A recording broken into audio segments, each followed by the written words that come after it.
Problems always. Menene?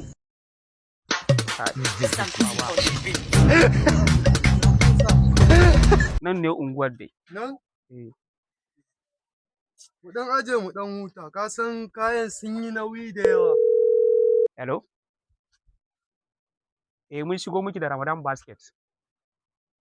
Surprise, aikin san to shi kenan. Wani ok, na gane gidan.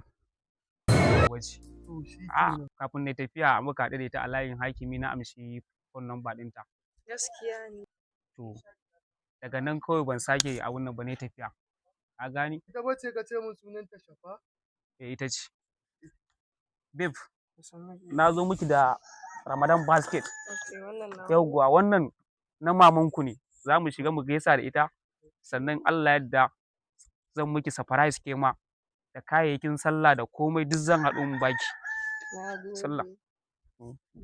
Yawa mu je ciki. Mu je to. Ai abokina ka bari kawai Ba damuwa. ɗauka yanzu. Ai ba zan baka da kaya ba.